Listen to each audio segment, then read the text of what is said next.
পশ্চিমবঙ্গের রাজনীতি যেন এখন এক উত্তাল অগ্নিগর্ভ অধ্যায়। ভোটের ফল প্রকাশের পর থেকেই রাজ্যের বিভিন্ন প্রান্তে ছড়িয়ে পড়েছে সংঘর্ষ, হামলা আর আতঙ্কের খবর। আর সেই উত্তেজনার মাঝে এবার এক ভিন্ন রূপে দেখা গেল পশ্চিমবঙ্গের সাবেক মুখ্যমন্ত্রী মমতা ব্যানার্জিকে। কালো আইনজীবীর গাউন পরে তিনি নিজেই হাজির হন কলকাতা হাইকোর্টে। রাজনৈতিক মঞ্চ নয়, আদালতের কাঠগড়ায় দাঁড়িয়ে তিনি এবার লড়ছেন সাধারণ মানুষের নিরাপত্তার দাবিতে।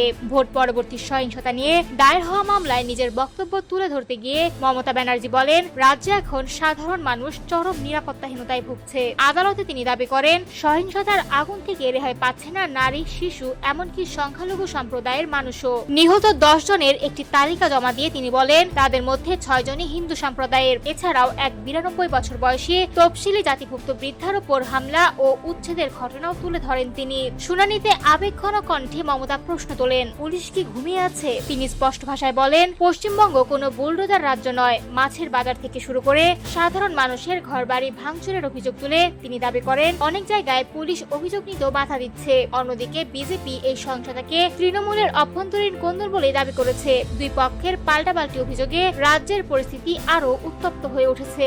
বিশেষ করে চন্দ্রনাথ রথ হত্যাকাণ্ড নতুন করে রাজনৈতিক উত্তেজনা বাড়িয়েছে পশ্চিমবঙ্গে। এখন পুরো দেশের নজর কলকাতা হাইকোর্টের পরবর্তী শুনানির দিকে। আদালতের নির্দেশনা রাজ্যের রাজনৈতিক ভবিষ্যতে কতটা প্রভাব ফেলবে, সেটা এখন সবচেয়ে বড় প্রশ্ন।